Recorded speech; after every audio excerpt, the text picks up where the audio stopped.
Sage Forsaken here. Today we're doing another action figure unboxing. DC Comics Multiverse Suicide Squad figure, Rick Flag. Now, I don't really collect the DC very much. I love the Batman and Joker, of course. Suicide Squad movie wasn't the best movie in the world. It had some fun moments in it, but it wasn't that good overall. Especially the payoff at the end. The bad guy just was stupid. Other than that, though, I didn't buy this figure for the Suicide Squad or for DC or anything of that nature. I bought this figure because he's a guy in military fatigue, kind of special operator type gear. And, it'd be really easy to make him into a generic soldier. So that I have someone for my, superheroes from Marvel to fight. So we're going to be doing an unboxing, but before we do, let's look at the back of the package. As you can see here, it does have all the figures from the line on the back. It does have our 3 sad onions. And of course, overall, it's a nice looking package. I don't usually say that about people, but, it's a package. It has good artwork on the sides of the actual actor. And of course, it has all your warnings and everything. Tells you his name. Good picture window where you can see a lot of his accessories. He has 3 guns and a knife. For what I've been able to see looking around the package, the knife is under this warning. And of course, I'm interested to see how he stands up versus the Marvel Legends and Articulation. But seeing as he's made by Mattel, you can tell it's Mattel. I can always tell it's a Mattel figure because they have those splits in the hips where they technically look more realistic, but they also don't have good ankle rockers typically. So that's how I always know it's a Mattel figure. Like, they usually don't have the good ankle rockers, but they have good articulation where they can do side kicks and things of that nature. Could be useful if he was fighting Captain America or somebody, that he'd be able to kick somebody. Overall, like I said, he's got some good weapons, and I might buy a few of these since I got this at Rose's. Rose's is owned by the same company that owns, Ross and some other stores, like something called Midway. You can look them up online to see all the stores that they own, but they own a bunch of stuff, and they're mostly discount stores. So, like, they buy stuff from the Walmarts and Targets of the world to resell. So I bought this for $7, $6.99 basically, at my local Rose's.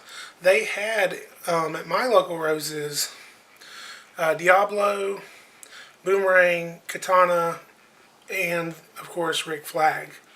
They did not have the figures you would really think would fly off the shelves, like Batman, and they did not have, Harley Quinn or Deadshot in this size. Now, my Roses had the bigger figures in Deadshot, Harley Quinn, and Superman and Joker, but not for the Batman itself. My Roses also had like a bat thing from another of the DC line. Basically, it had a few other of the DC line, like it had a, what's his name? The villain from Superman. Luthor, yeah. Lex Luthor. It had Lex Luthor, but not his prison outfit. I would have so bought that if it had been his prison outfit. Instead, it had him in his, like, I'm a foppish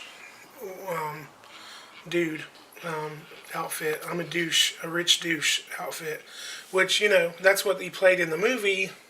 And, of course, it might be good for a background character if you can somehow obscure the face so you don't realize it's Luthor. But overall, not really what I care for in my action figures. So maybe a background scene figure or something of that nature. In fact, that's kind of how I feel about the DC line, even though it's a good line if you like the DC comics and everything. But their movies have been so hit or miss that I'm not really looking forward to anything in particular with DC.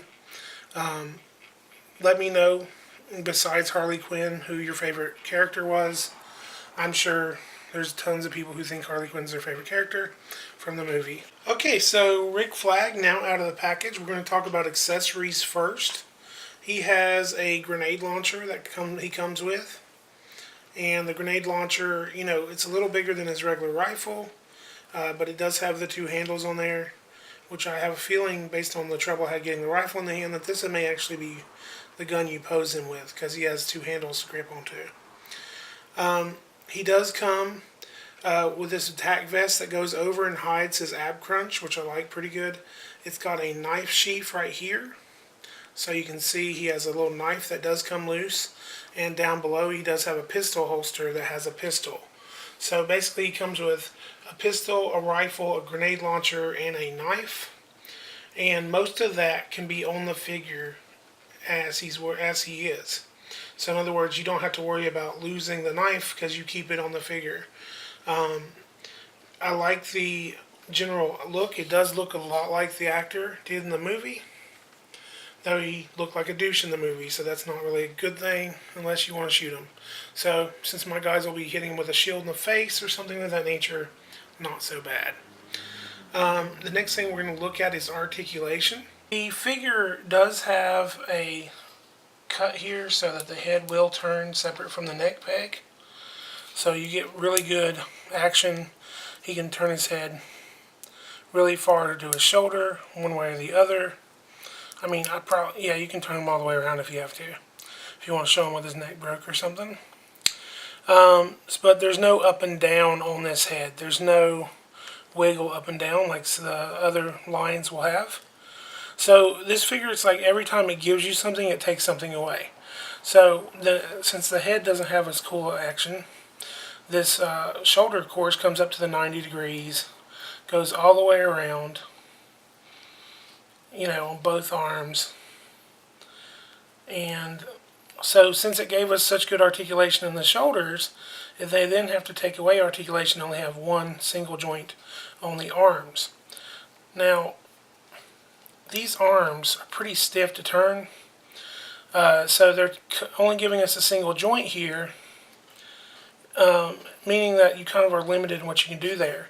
The arm pivot up here I talked about does also make it where you can hold a gun, at least in a facsimile of having a weapon in hand, though, you know, I've yet to find good figures for holding rifles without some work. Now, one good thing that they do have is they do have a swivel, and the swivel is kind of hidden. It's like right at the glove. So you can see it's right here. It swivels all the way around, and he has basically the ability to hold with either hand guns or things of that nature. I really had to fight to get his gun in his hand because these things are stiff. Probably you could hit him with a hairdryer and they pop right open, but that's just how they are. But both arms are exactly the same as far as the single joint swivel right here, though this one has some sort of like screen or something which is kind of silly because they put it on the part that doesn't swivel, so he can't look at it. So he has a screen to look at something on your wrist like you would in real life. He can't look at it, you know. Like, I guess he can kind of look at it if you hold it low enough. It kind of looks like he might have looked at it. Or if he holds it up like this. But it would be nice if that had been part of the swivel. That's just me nitpicking, though. Like I said, he does have a ab crunch. So the ab crunch is right there. Figure only goes back this far. I think that's inhibited as much by the vest as anything else. And forward this far.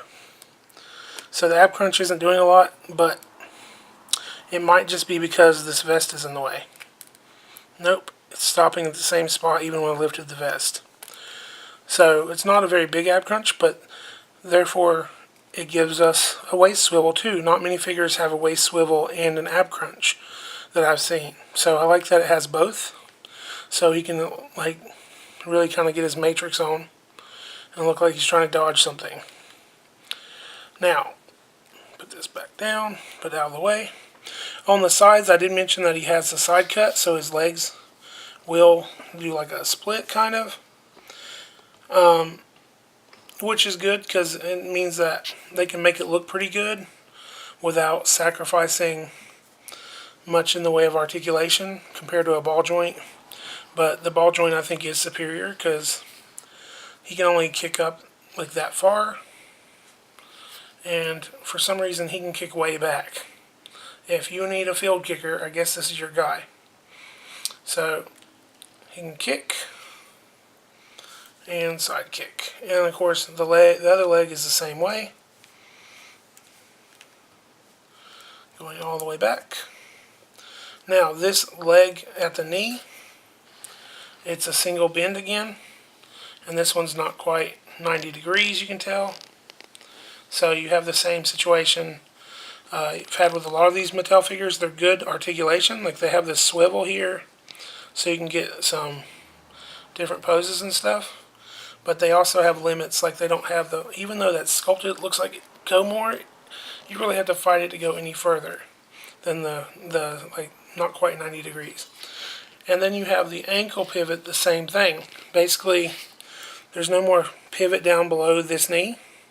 So basically, you can't really pivot the foot unless you're pivoting the whole leg. And then the ankle pivots up and down. So if he was a ballet dancer, I guess, you'd be okay. But there's no ankle rocker to make it where he could stand.